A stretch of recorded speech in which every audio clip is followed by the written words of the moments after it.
Friends, మనంతా cricket చూస్తుంటాం కదా.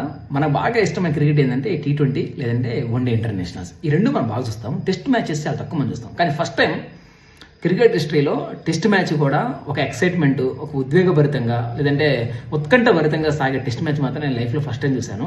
That is Oval test.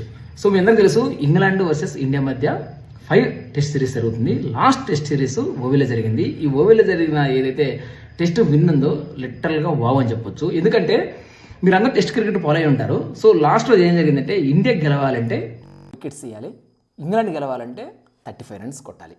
So ఇంగ్లాండ్కి 4 wickets ఉన్నాయి. 35 రన్స్ అనేది చాలా ఈజీ చేసింగ్. కానీ అలాంటి సిచ్యువేషన్లో ఇంగ్లాండ్ని డిఫీట్ చేసి ఇండియా గెలవడం మాత్రం లిటరల్గా వావ్ అని చెప్పాల్సిందే. అంటే చాలామంది చెప్తుంటారు అసాధ్యాన్ని సుసాధ్యం చేయడం అని చెప్పేసి. నేను ఫస్ట్ టైం లైఫ్లో చూశాను, వాళ్ళ అసాధ్యాన్ని సుసాధ్యం చేసి చూపించారు. లిటరల్గా చెప్పాలంటే ఇండియా టెస్ట్ క్రికెట్ యొక్క స్టాండర్డ్స్ని ఒక హైలో పెట్టిందని చెప్పొచ్చు. ఇప్పటివరకు ఇండియా టెస్ట్ క్రికెట్ చరిత్రలో ఒక మ్యాచ్ అనేది కేవలం 6 రన్స్ గెలవడం అనేది ఎప్పుడు జరగలేదు. కానీ ఫస్ట్ టైం జరిగింది. హిస్టరీని మన వాళ్ళు తిరగరాశారు. ఈ హిస్టరీని తిరగరాయడంలో మాత్రం మన ఇండియన్ బౌలర్స్ డిఎస్పి సిరాజ్ ఎవరైతే ఉన్నాడు, డిఎస్పి సిరాజ్ కానీ లేదంటే మన ప్రసిద్ధ్ కృష్ణ మాత్రం ఇద్దరు కీ రోల్ పోషించారు. లిటరల్గా చెప్పాలంటే సిరాజ్ యొక్క బెస్ట్ పెర్ఫార్మెన్స్ అనేది, పీక్ పెర్ఫార్మెన్స్ అనేది నాకు తెలిసి ఇంగ్లాండ్లో చూపించాడు.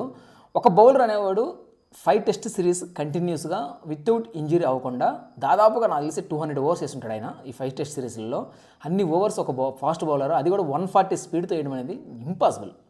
సో అలాంటిది సిరాజు కంప్లీట్ ఎఫర్ట్స్ పెట్టి టెస్ట్ మ్యాచ్ని మాత్రం లిటరల్గా చెప్పాలంటే వావ్ అనిపించాడు.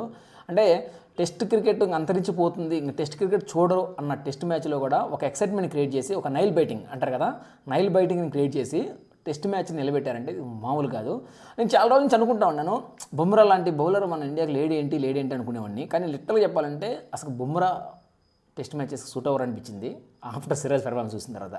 సో బెటర్ ఏంటంటే సిరాజ్ని ఎక్కువగా ప్రమోట్ చేసి బుమ్రాని టెస్ట్ నుంచి మెల్లగా రిమూవ్ చేస్తే బాగుంటుంది. ఎందుకంటే బుమ్రా ఫిట్నెస్ అనేది టెస్ట్ మ్యాచెస్ సూట్ అవ్వదు. Bumrah is the best bowler for T20 and one day international.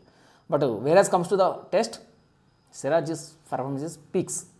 So ఇదే పర్ఫార్మెన్స్ కంటిన్యూ చేస్తే ఫ్యూచర్లో టెస్ట్ అనేది ఒక మజా వస్తుంది. T20 ఇంటర్నేషనల్ మ్యాచెస్ లేదా IPL మ్యాచెస్ లేదా వన్డే ఇంటర్నేషనల్ కాకుండా T20 టెస్ట్ క్రికెట్ మ్యాచెస్ కూడా ఎవరైతే ఆడియన్స్ ఉన్నారో, క్రికెట్ ఫ్యాన్స్ ఉన్నారో వాళ్ళకి ఖచ్చితంగా ఒక ఎక్సైట్మెంట్ని, ఒక క్రేజ్ను తీసుకొస్తుంది.